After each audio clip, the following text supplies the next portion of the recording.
time here. If you please put your shoes here.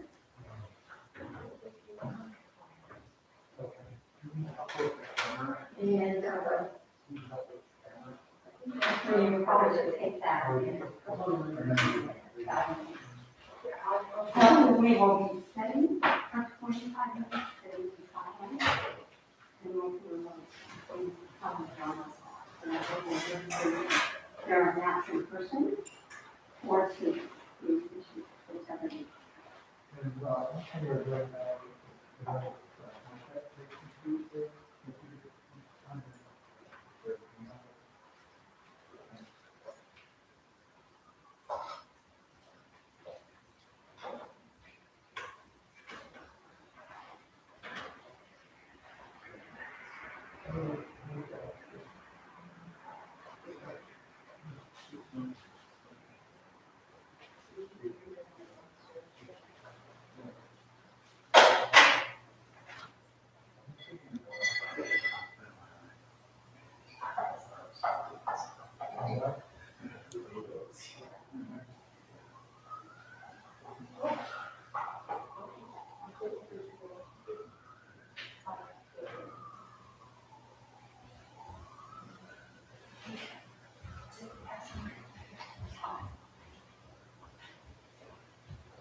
Excuse me?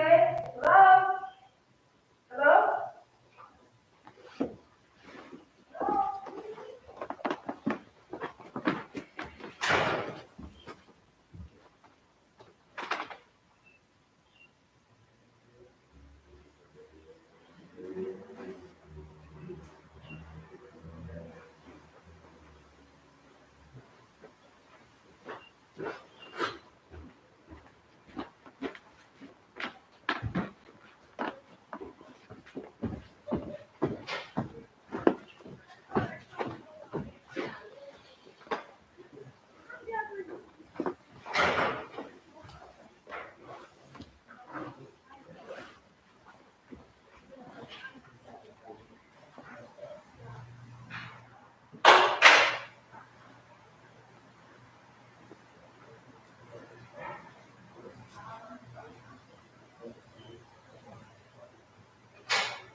Yata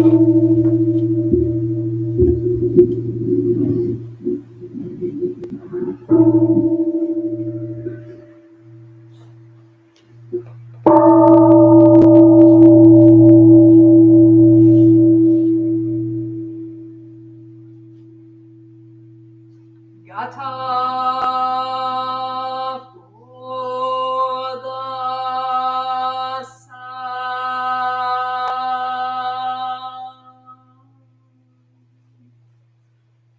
of the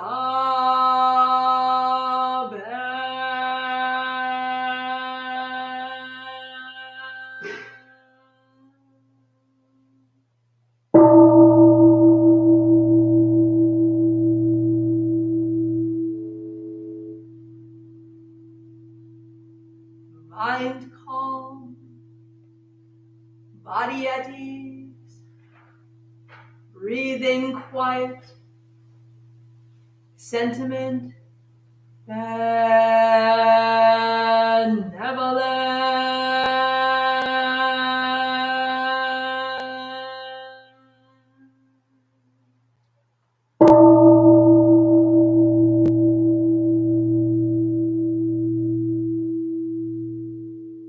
Dharma friends, sitting still in vital silence,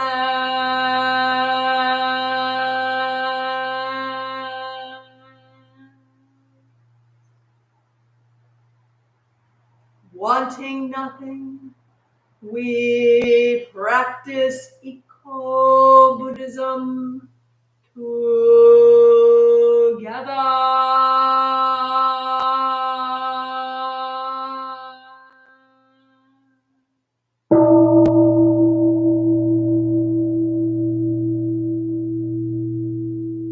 The sound of the temple bell booms for all to cease from conflict.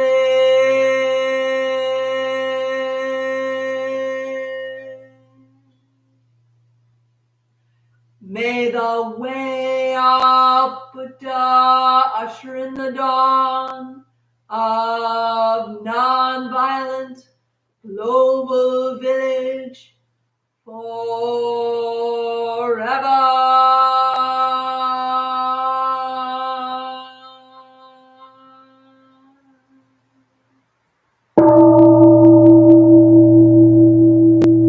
Here is the after sound of the bell.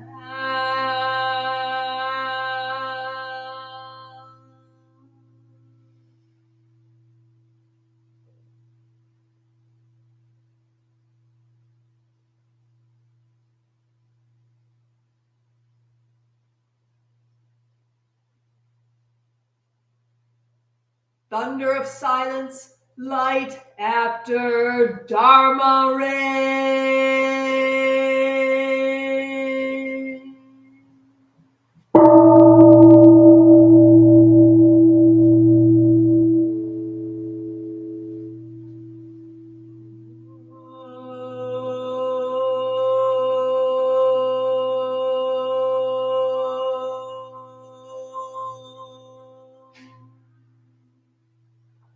Amoga.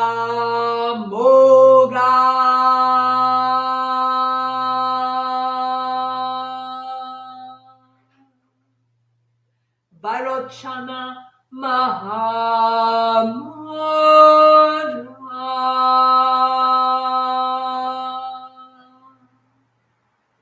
Mani Padme Jvala Pravartaya.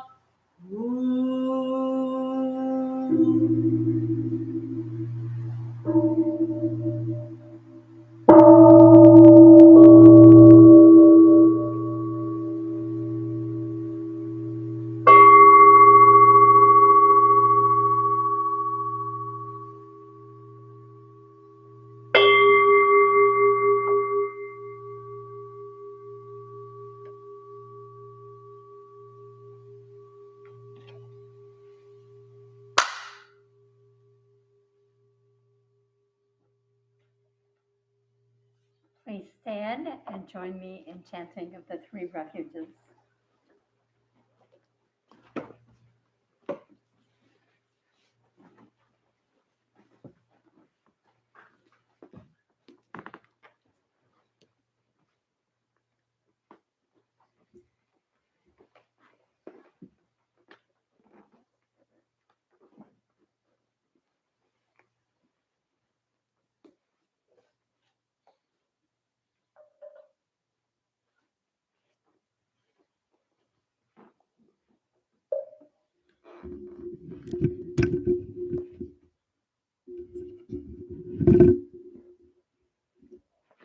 So we take refuge in Buddha, Dharma, Sangha first in Sino-Korean, because that's the origin of our tradition, and then in English. So I invite you to join in by, first of all, just feeling your feet really connected to the earth beneath you. Placing your hands palm to palm in this gesture we call hapchang.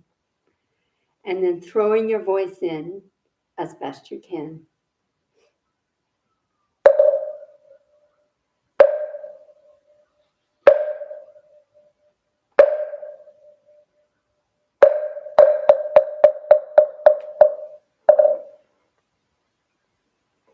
Shi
Shin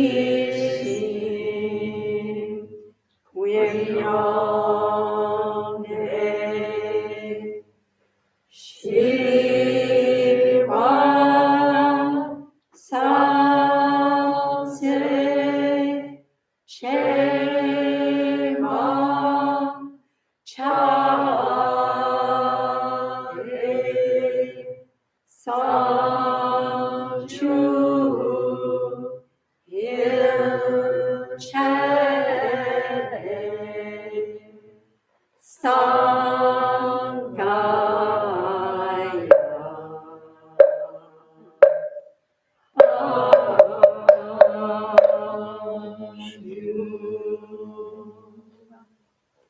And now in English, please repeat after me. I go for refuge to the Buddha. I go for refuge to the Buddha. And resolve with all beings. And resolve with all beings. I will cultivate a heart of enlightenment. I will cultivate a heart of enlightenment. And realize the great way. And realize the great way.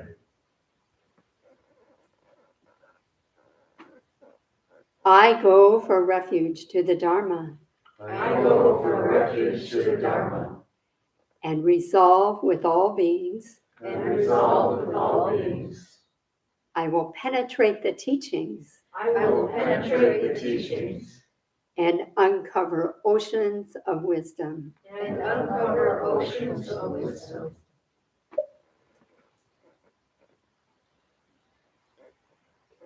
I go for refuge to the Sangha I go for refuge to the Sangha and resolve with all beings and resolve with all beings. I will seek peace and happiness for the many I will seek peace and happiness for the many and transform this world into awakened lands unimpeded. and transform this world into awakened lands unimpeded.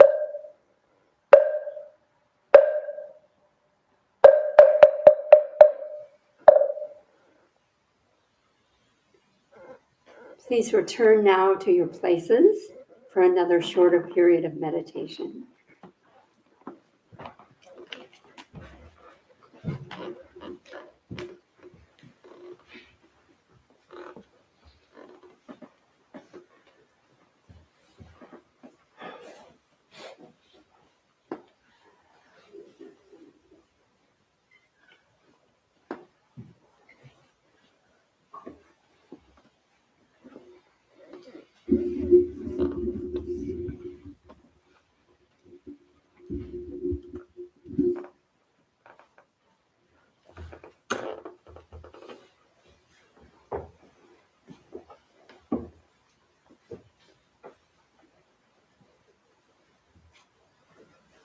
So please care for your posture so that you're sitting in a nice, stable place.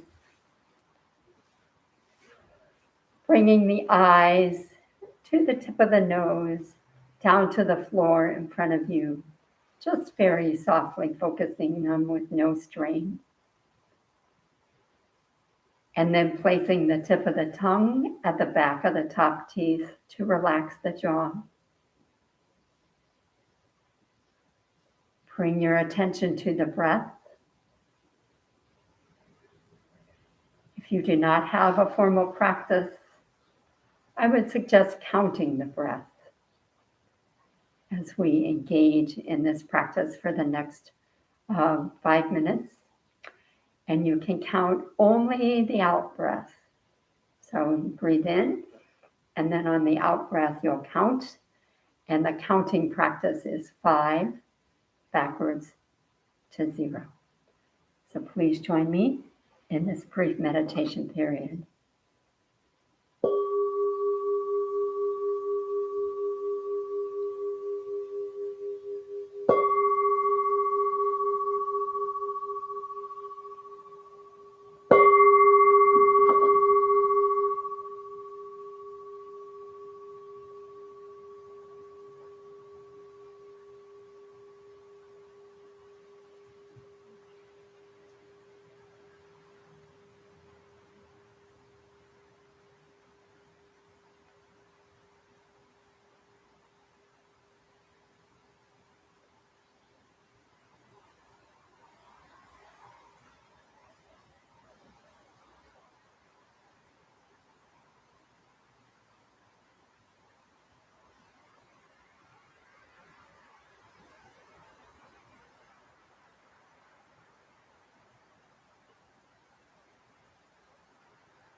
Please join me in some mindful stretching as an end to our meditation practice. Warming the hands and the perimeter of the face.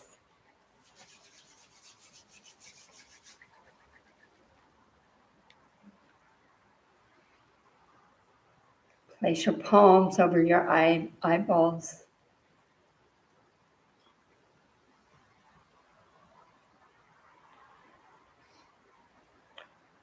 Then finding pressure points along the ridge of the skull.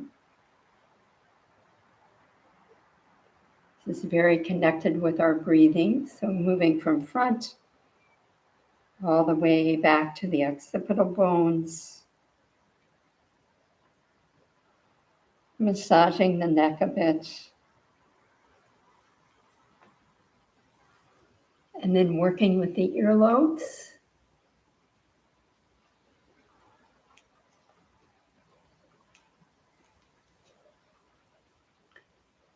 And now breathe in, lean forward on your fists to stretch your lower back. Just breathe.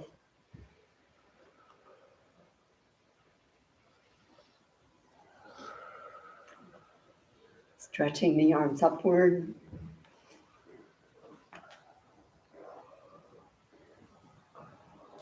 And then breathe out as you fold and stretch forward.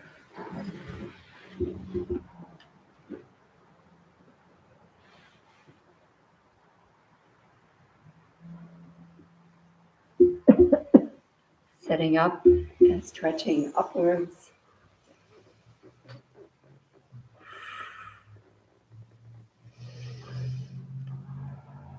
Folding to the left, stretching.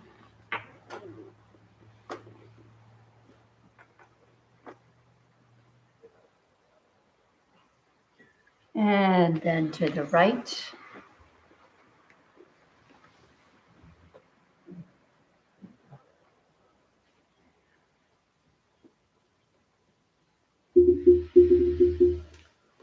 And as you sit up, grasp your hands behind your back and fold forward.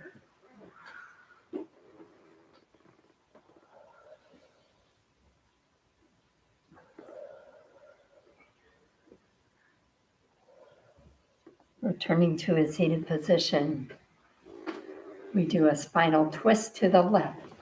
So looking as far over your left shoulder as you can. Bringing the shoulders to the left.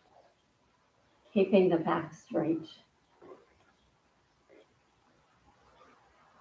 Very healthy for the spine. And now switch directions.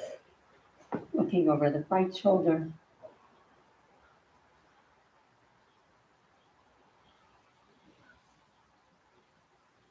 Facing forward. Placing your fists at the base of your trunk. We're going to do some big upper body circles. So first to the left.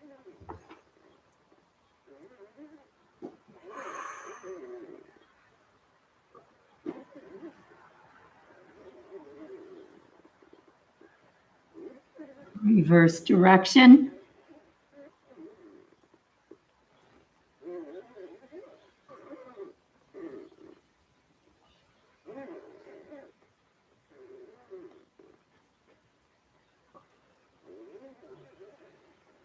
And sitting straight, place your right hand over your left wrist and then lean to the right.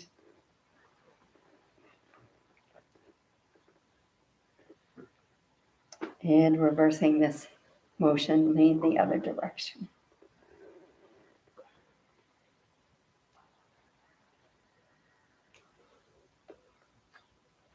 Clasping the hands behind the head, right at the base of the skull. We do some sharp outward breaths.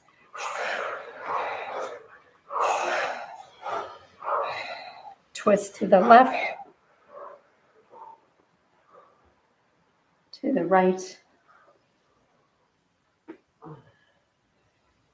Bring your arms high over your head. Take a deep breath and then drop them.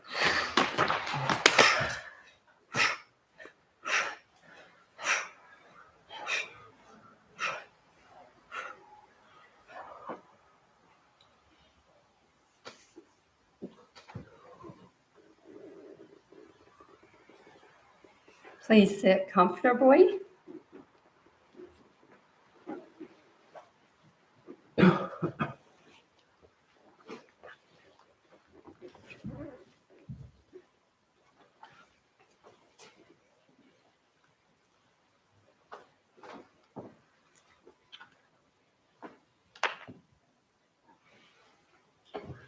Okay, can everybody hear me? Yes. All right, excellent. So, good morning, dear friends. Welcome to the Zen Buddhist Temple. I'm curious how many people are here for the very first time today. Okay, thank you so much for having the bravery to come through our gate. People sometimes find our wall intimidating, but you made it. So thanks for being here. My name is Ma'um. I am one of the priests that lives here at the temple. I live in that yellow house next door. And today in our Dharma talk, I want to cover this topic of stability, which is very important to our Zen practice. So sometimes life is a little wild for us. So here at the temple, this past week, we're moving from one sort of big event, Buddha's birthday. If you look at these lanterns, these were all Buddha's birthday last weekend, to another big event coming up. We're engaged in gathering food and shipping it to Ukraine, which I'll say a little more about later.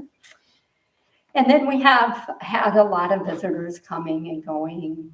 We've had new residents, and whenever new residents move in, it's sort of a learning curve, creates a little stress.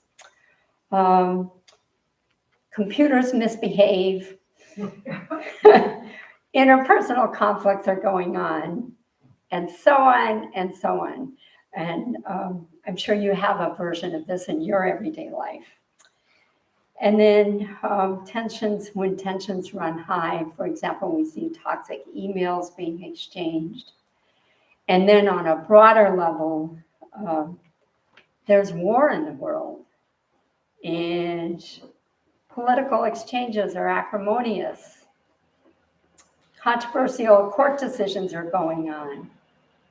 Climate change continues. All of these things, just so much unrest. So how do we deal with all of the stuff, all the chaos in our life,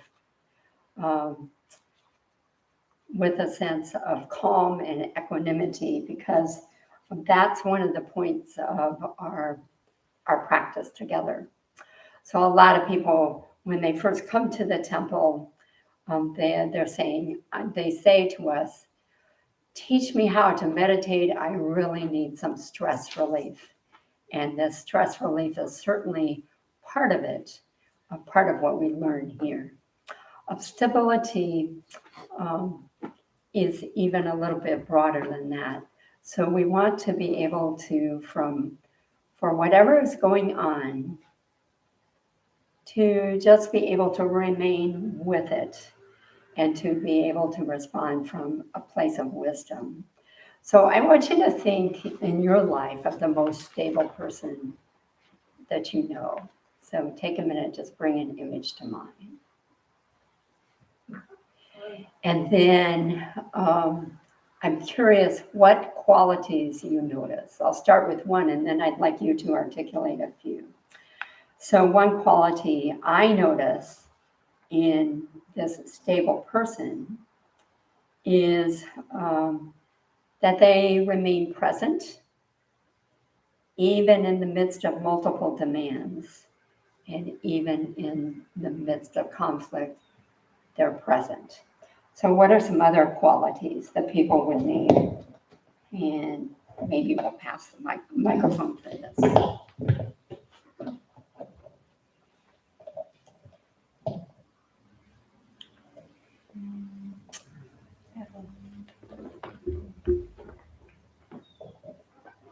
My stable person is a really good listener, and they spend a lot of their time listening and being quiet.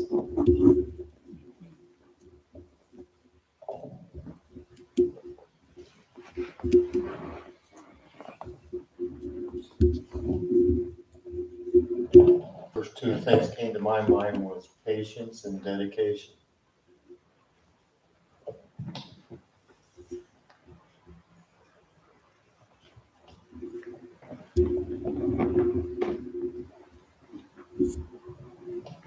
My stable person is extremely compassionate and I think approaches every situation with that first and foremost.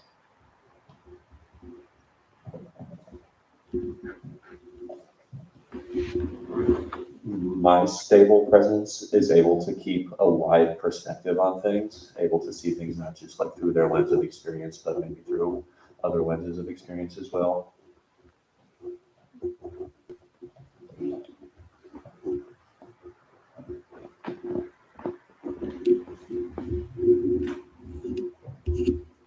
A couple of people came to mind for me, but the qualities were integrity, so actions matching values, and then just a sense of optimism, even in the face of things being difficult, just a sense of knowing that they would work out somehow.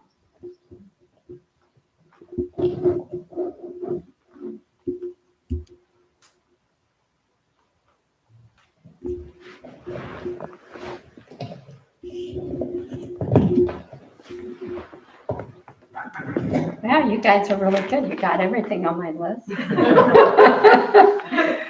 Just one, I might add just one or two more. That my stable person is has a sense of openness and curiosity, and is always willing to investigate whatever is going on. And my stable person also has what I would call this element of faith.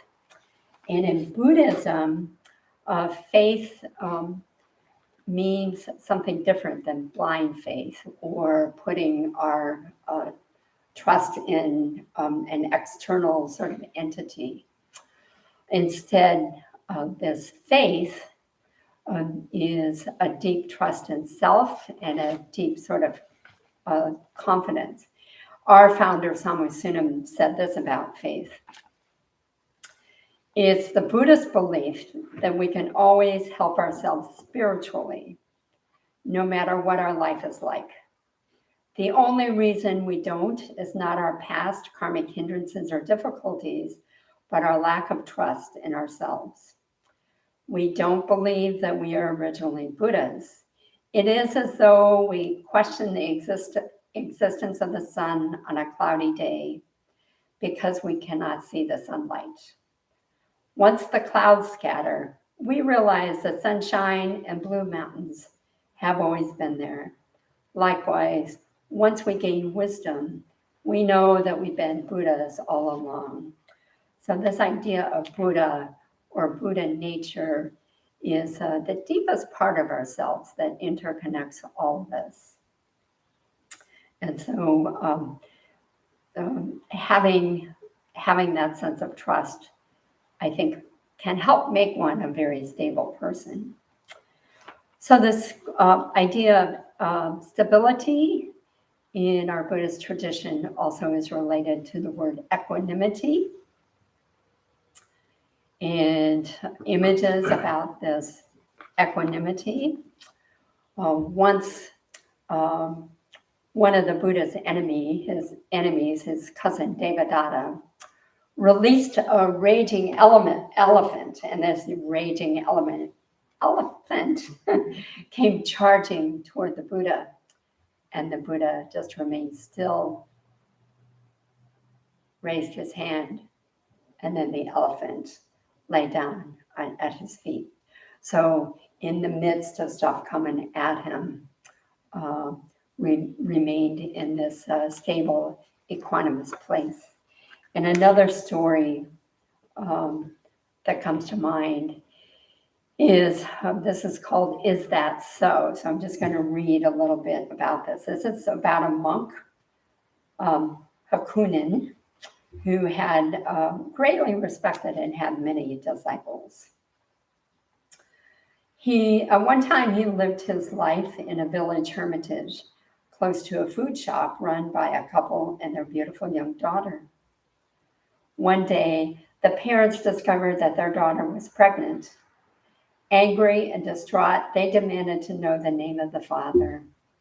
At first, the girl would not confess, but after much harassment, she named Hakunin, the monk. The furious parents confronted Hakunin, berating him in front of all his students. He simply replied, "Is that so?" When the baby was born, the family gave it to Hakunin. By this time, he'd lost his reputation and his disciples. But Hakunin was not disturbed. He took delight in caring for the infant child. He was able to obtain milk and other essentials from the villagers. A year later, the young mother of the child was troubled by great remorse. She confessed the truth to her parents. The real father was not Hakunin, but rather a young man who worked at the local fish market. The mortified parents went to Hakunin apologizing, asking his forgiveness for the wrong they did him. They asked Hakunin to return the baby. Although he loved the child as his own, Hakunin was willing to give him up without complaint. All he said was, "Is that so?"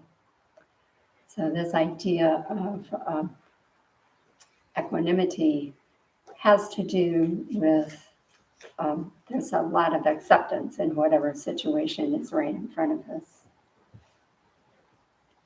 So you see equanimity, stability referred to in things like factors of enlightenment, the 10 perfections or paramitas. Equanimity is the last one, and the Brahma Viharas, which include loving kindness, compassion, sympathetic joy, and equanimity.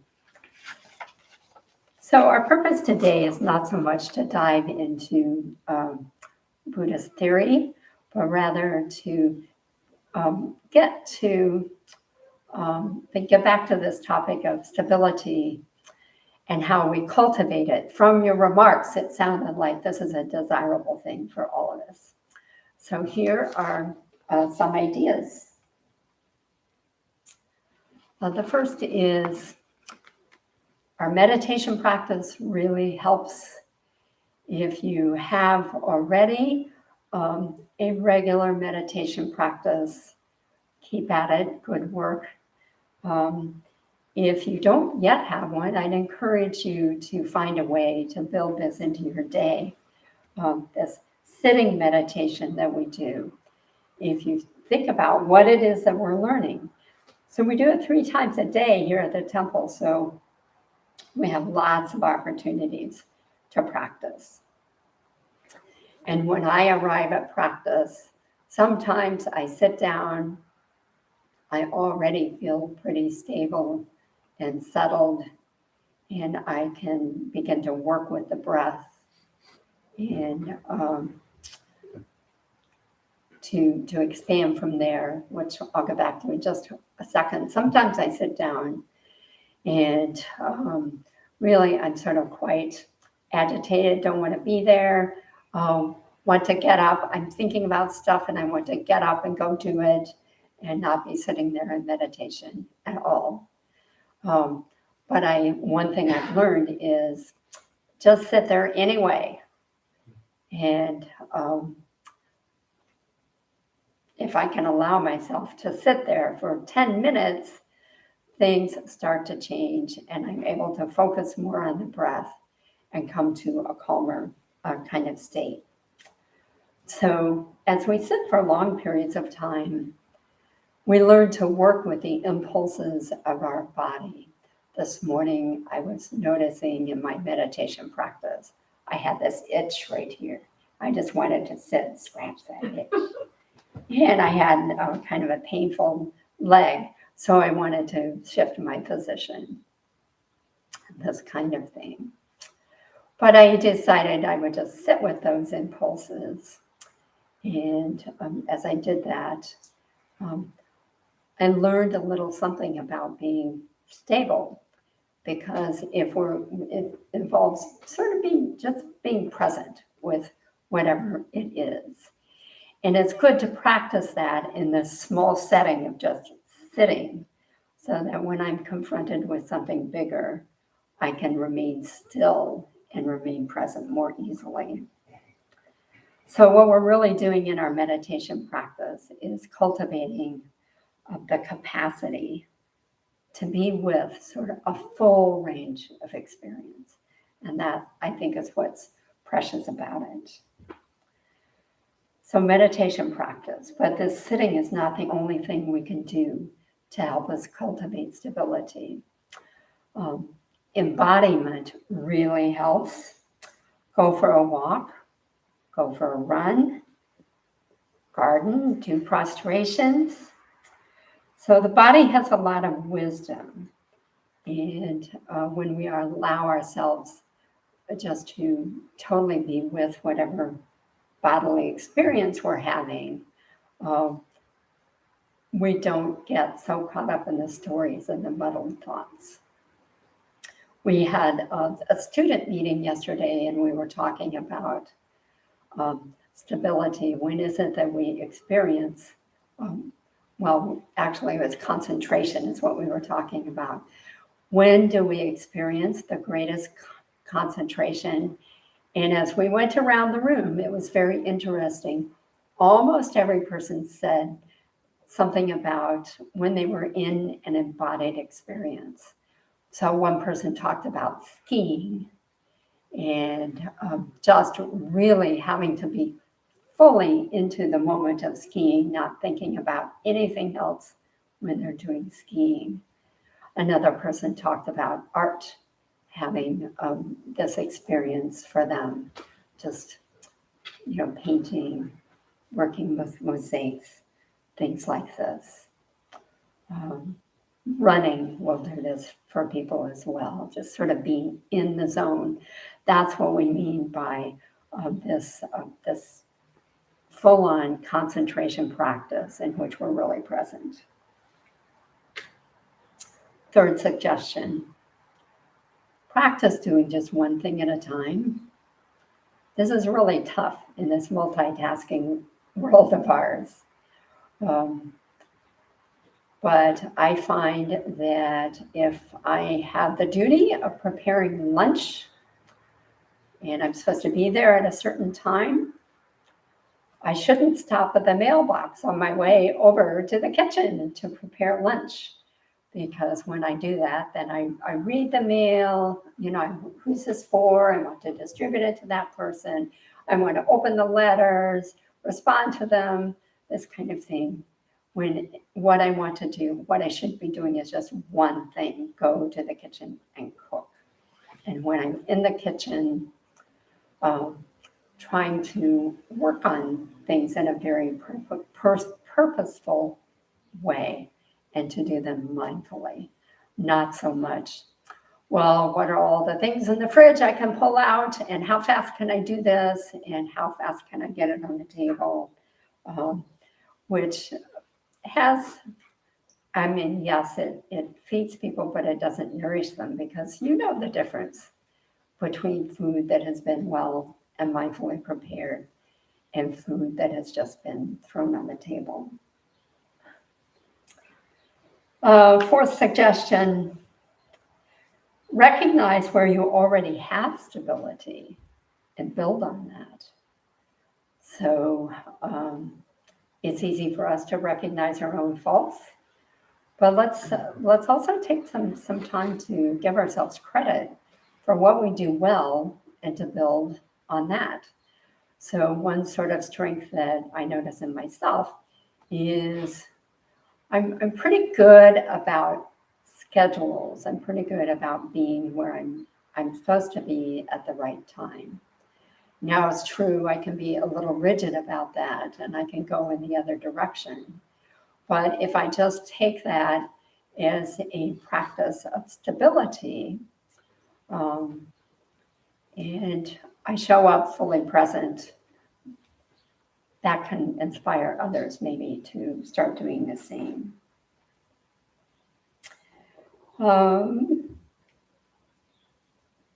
And it's just two more that I would give as suggestions.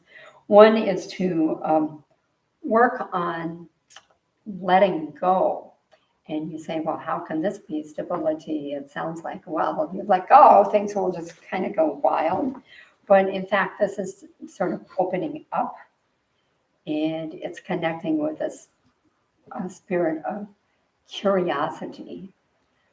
Perhaps when we're in a conflict situation, or when we're receiving some negative feedback, and we just want to just react and respond just like this, instead taking the time to breathe and to be really curious about what is going on and to look at that more deeply. That can be very stabilizing. And then final suggestion is to engage in self-care.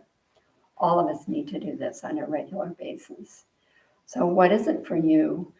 Is it making sure that you get sufficient rest? Is it making sure you take time to go for a walk? Is it making sure you pause and take some time for lunch? Or just go to the window and look out the window? These kinds of things can be very grounding. So these past few weeks, I've had some health challenges, and it's sort of bringing it in my face that, yep, I better start doing this self-care. Otherwise, I'm not going to be in a place that's helpful to anyone. And so I would encourage you to look at your life and do the same sort of thing. So I offer these stability practices and want to take a few minutes and see, based on this, does anybody else have something they might offer?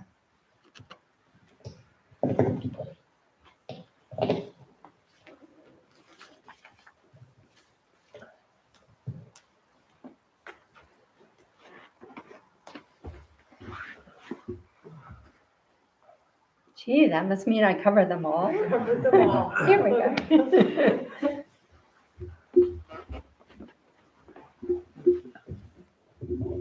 Yeah, I'm going through a period of great instability on almost every front lately. So I started a morning routine a couple of weeks ago. I've lapsed a couple of times, but for the most part, I'm sticking with it. And I get up and I read. Right now, I'm reading The Art of Happiness by the Dalai Lama. And then I meditate.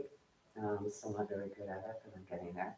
And then I do yoga. And if I can just get that done early in the morning, I've been trying to think of morning as my sacred time. It's just for me, and keep that, exactly sacred. So inviolate. So no matter what else happens in the day, at least I've started with that. Yeah.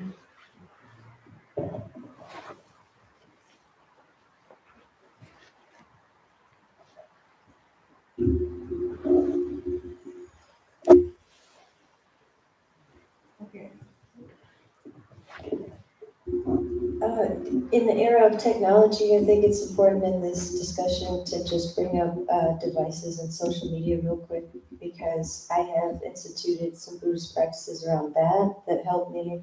For instance, not being on Facebook or not participating in certain groups or websites or apps that I notice are not good for my mental health. I just cut myself off from them.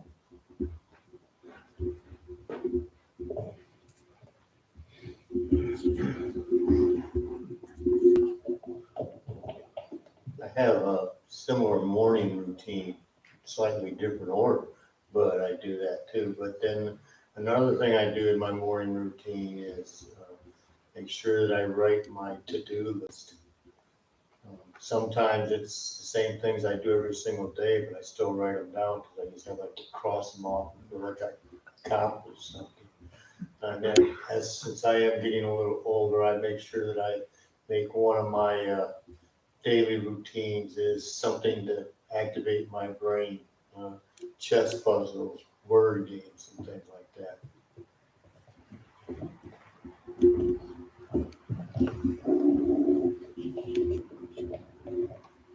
I'll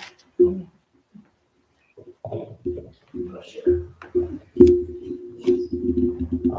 I stopped doing trade. So as everybody knows, the stock market has been doing nothing but going down, and I'll deal with chaos on a daily basis. So part of my process is I am that voice of reason when everybody's afraid, and I'm that voice of caution when everybody's euphoric. So playing the yin and the yang, if you would, with that. But what's important for me after draining a day of adversity is having a line of demarcation where I shut the door behind me and I don't open that door in front of me. And whether that's a walk, whether that's meditation, whether it's a bike ride, it's important to kind of clean the palate before you move on with your day, when you do have to deal with things that are beyond your control.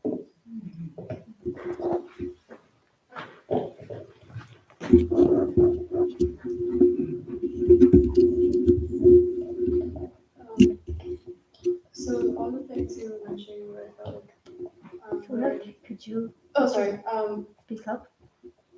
the things that became like mentioning like were all internal, which is all very important. I think also it's important surrounding things that make us feel stable, whether it be like where we are physically or the people we surround ourselves with. I think that also adds into how stable we feel and the level of stability we feel like we have in our lives. So I think that's also very important.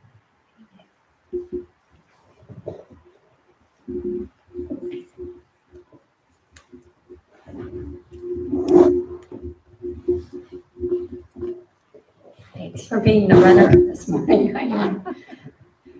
So, and then thank you all for participating in this discussion about stability. I want to spend a few minutes on another very important topic. If you look on the altar, you'll see that we have a stone statue there. And this stone statue is Chichong Posal. This Chichong Posal is a Bodhisattva. And for those of you who are unfamiliar with this term, Bodhisattva, that means a practitioner who is delaying their own enlightenment in order to help save all beings. So this particular Bodhisattva, as an archetype, it's not a real person, but this particular Bodhisattva is known for going to the depths of hell to rescue people who needed rescuing. So Buddhist practice is concerned with the alleviation of suffering. We have a project right now of gathering food for those displaced by war in Ukraine. And we very much need your help with this, so you all can be bodhisattvas in a sense, just by jumping in and helping with this project. So the need is quite urgent because our timeline is very, very tight. We will, in a week, thank you, in about a week, there is a big shipping container that is going to arrive back here behind our building. The shipping container is about the size of a semi-truck. And we want to fill it with 22 tons of food if we can. So that's a lot of food. And we can only keep the container for 9 days. So what we're doing right now is trying to get the word out about this project. And so we're asking people to either donate money or to bring food. And we have a list of specific non-perishable food items that are needed for this effort. But I would like, I'm going to read the list of help that we need in just a second. But after service today, if each and every one of you are able to do so, please take 5 flyers. We have some flyers out here. And give them to people. Maybe you want to give them to your neighbors. Maybe you want to put them in mailboxes. Maybe you are able to go into a business and say, can you please post this? But if everybody could do 5 flyers, look at how many we could get out. That would really help. The flyer, it looks like this. And it has a nice QR code on one side of it for financial donations. And on the other side, there's a list of food items that we're looking for. If you have more time, we do need people to serve as flyer bodhisattvas. So you can go in pairs, get a friend or something, and hand out small flyers, put up flyers in neighborhoods, and contact us after service because we want to. There's actually clipboards out there. So if you leave us your name, we'll put you in pairs and we'll assign you to specific areas to go out and distribute flyers. Another thing we need is outreach bodhisattvas. So I did already speak about contacting your friends and families to generate donations of food. If any of you are in a position that you have contacts with businesses or you have some experience with fundraising, we could certainly use help with that right now as well. Third area of need, food intake bodhisattvas. We will be collecting food here at the temple on 3 days of the week. It will be on Sundays, also on Monday evenings from 5 to 7, and on Friday evenings from 6 to 8. So if you're able to come to the temple and sit and receive food donations and help box it up, that would be greatly appreciated. And then finally, pick up bodhisattvas. In addition to our collection site, several stores have offered to have collection bins, and we need people to come and collect things and bring them to the temple. On June the 5th, we will be packing items in our big shipping container. We blocked off the street for 4 hours. So we will also have some Ukrainian musicians present. We will have a blessing ceremony, and we will have an opportunity to help paint the shipping container so that when we send it to this Ukraine, and these donations are all going to Rivna, it's a refugee camp. They will be able to keep the container, repurpose it, and have something beautiful to look at. So in addition to food, they have a storage area. So is there anyone else who would like to say more about this project? Anybody present? That was beautiful, Mom. I just wanted to point out 2 things on the flyer. The first is there is a website that we created, and it's A2 Food for Ukraine. So if you'd like more information, or anyone you give the flyer to can get more information about this program, which is really fast. We only have a few weeks. You can find more information there. If someone wants to donate, Mountain did mention the QR codes. People can just point their phone and donate. 22 tons is a lot of food. And we are doing this in collaboration with United Help Ukraine, which is a really on-the-ground charity that's working daily in Ukraine. And we had a member who actually, their family was connected to a shipping company. And so their parents their dad, ships things regularly to Europe. So that's kind of our connection to it. So United to Help Ukraine found out that we had this connection, and we have several Ukrainian descent members here. And the whole thing kind of came together serendipitously because of that. And there's other places like the Tea House, Pilar's Tamales, Sweetwater's, all of them have collection boxes too. So it's not just us doing it, but we're trying to fan out as fast as we can to gain as much food for people who obviously are in terrible suffering and need. So please sign up for one of these Bodhisattva efforts if you can. And if you'd like more information, just go to the website. Can I ask a quick question? Thank you. Yes. Is the QR code on the website too? Because if we wanted to email, like, is there an electronic flyer, I guess is what I'm asking, or if we send them to the website, can they donate directly there? Yes, they can. Okay. There's also a QR code Okay. there. Great. Thank you. Any other questions? Okay, thank you for being here today. Yes. Can you also email something we can forward to Marylanders? Because I think that would be, it's also a great way of spreading it, the information about it. On the. If you will give us your email address, I think you're on I get our the newsletter. list. Yeah, I can give it again, but I also get the newsletter. So if in the newsletter you just send something that we can. Yeah, forward. I was gonna say, you can pull whatever you need for the e-bulletin, and those of you who are not on our e-bulletin list, you can sign up, and we will send you this week's e-bulletin, which had everything listed, including a sample letter for you to write to friends. Yeah, thank you.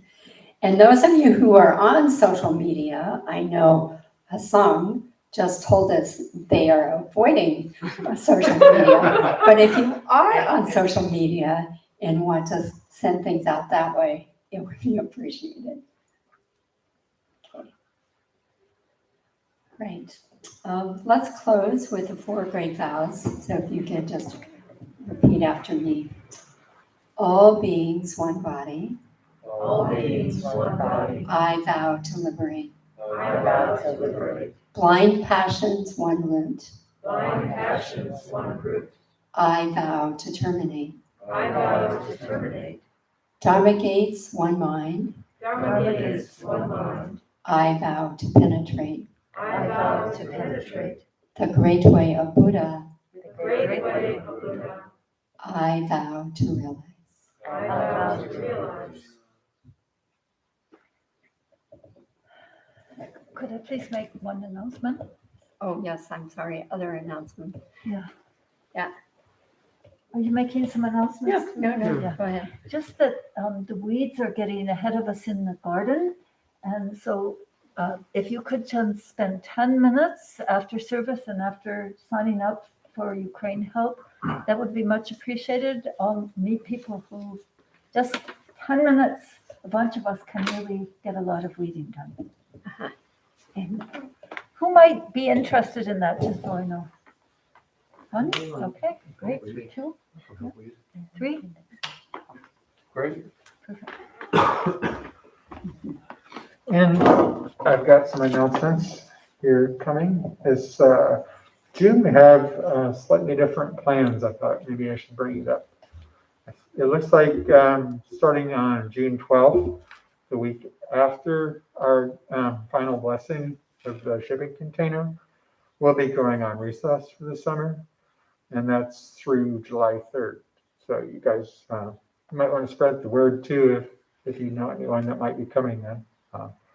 We're just going to go and take some recess.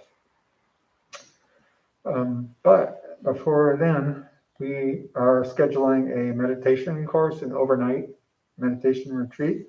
It's on a Friday and a Saturday. And those are kind of like condensed periods where you really learn the 5-week information overnight. Plus you stay here and get to enjoy being here and sharing meals together and sleeping together in either at the temple or next door. We've also got... Not really sleeping together. Well taken. Yeah. So, but this is Buddhism. So, well, we've also got on Saturdays, oftentimes 3 to 4, we have a BIPOC meeting group. So if you identify or know someone that identifies as a person of color, we have a special sitting. And then let's see. It also looks like we've got a Sangha Day coming up on June 12th. Is that going to be still taking place? Probably not. Most of us, the clergy will be in Korea then. Oh, you're probably gonna. We'll reschedule it. Okay, I'll just say that they're a nice time. Often, I think we have them about 4 times every year, and we get together oftentimes for food and for entertainment. We like to entertain each other with our skits. So let's see. We've got regular meetings for yoga here on Tuesday evenings. I come to those. It's at 6:30 to 8. Let's see. We have a couple of other study groups too.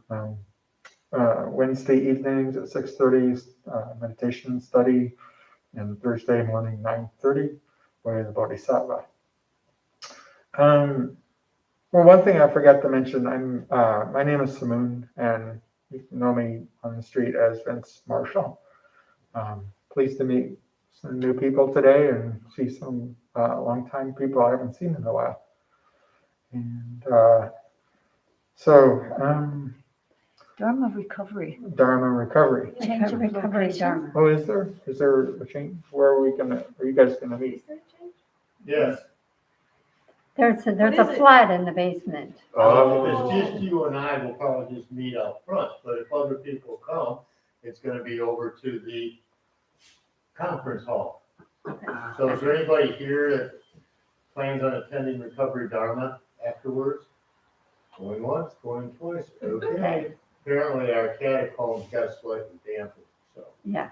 Happens in Well, catacombs. if you're trying to stay anonymous, we're gonna be meeting in the lobby, right? Yes, the foyer, In the foyer, we will be yes, there. the foyer, Okay. a word I learned from coming to the temple. Never knew before. I always called Starting it at a lot. noon. Huh? Official noon starting. Yes, noon, yes, right on time. Good deal. Okay, any other announcements? Well, thank you for coming and thank you for being part of the temple. It's how everything happens here. It's all organic and everyone contributing is appreciated. We do have a donation bowl, if you didn't see it on the way in. It's got a QR code of its own. And we got those sign-up sheets up here for Ukraine effort, and I imagine is most important right now. And other sign-up sheets. So take a look. Hope to see you out there. Hope to see you out there in the garden.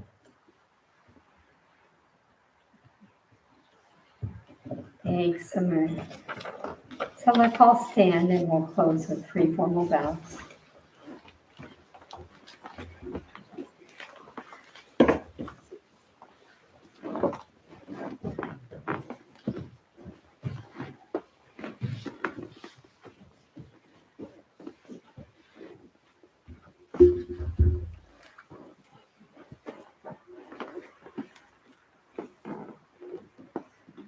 So again, feeling your feet grounded, breathing, and then making 3 vows toward the altar.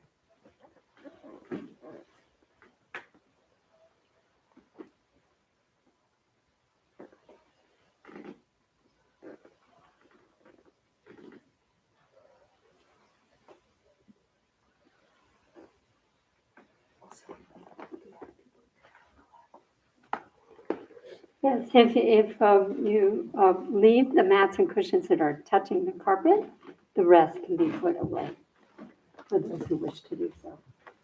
And waiters, when you're ready, I'll be out in the round garden. You'll see at the back.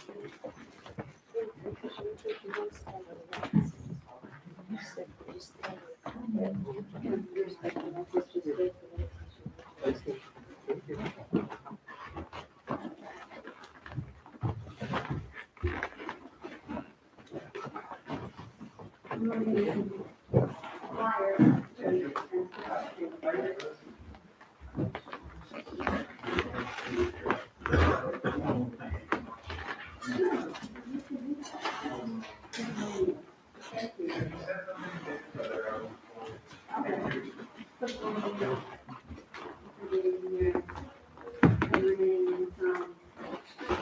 flyers are kind of. Good morning.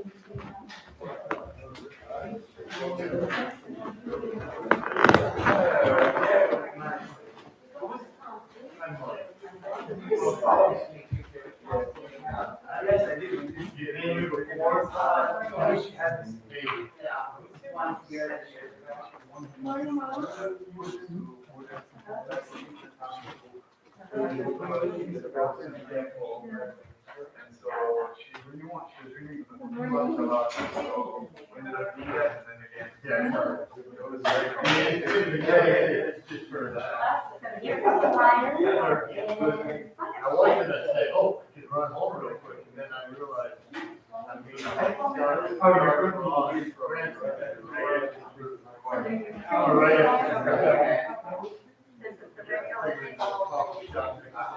Perfect for the Seattle. That is true. Very true, they will be in touch.